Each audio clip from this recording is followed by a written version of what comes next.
Pakistani latest dramas की तमाम updates जानने के लिए सबसे पहले आप मेरे चैनल को सब्सक्राइब कर लीजिए और साथ वाले बेल आइकॉन पर क्लिक करें ताकि हमारी लेटेस्ट वीडियो सबसे पहले देख सकें।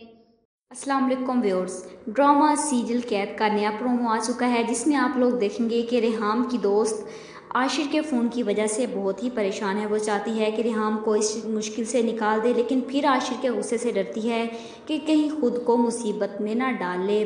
बड़ी आपा रेहाम से कहती है कि सबूर को तुम्हारे साथ खड़ा होना चाहिए था, जबकि कसूर भी उसी का है। जवाब में रेहाम कहती है कि मुझे तो अब किसी पर ही यकीन नहीं रहा, अपनी आंखों से मैंने लोगों को बदलते हुए देखा है। और रेहाम कहती है कि आशिर सच जानने के लिए बहुत ही बेताब है, जिस पर बड़ी आपा कहती हैं कि और मैं तुम्हें बताऊं कि वो सच जानकर ही दम लेगा। आशिर अदन के मोबाइल से बार बार वो मैसेज पढ़ता है। इसके बाद वो अदन के कमरे की तलाशी भी लेता है और तभी उसके हाथ अदन की वो डायरी आ जाती है जो खुद रेहाम ने उसे लिखने के लिए कही थी, और हो सकता है कि ये डायरी पढ़कर उसे कुछ समझ आ जाए।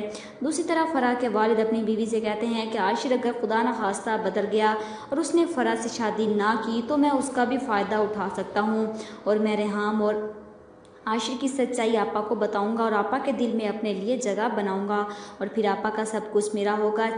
चाय लेकर आती रेहाम उसकी सारी बातें सुन लेती है और वो तो समझती थी कि ये सब आशिर के खैर ख्वाह हैं, लेकिन ये तो पीठ में छुरा घोंपने वाले रिश्तेदार निकले जो कि माँ और बेटे के रिश्ते में भी दरार डाल रहे हैं।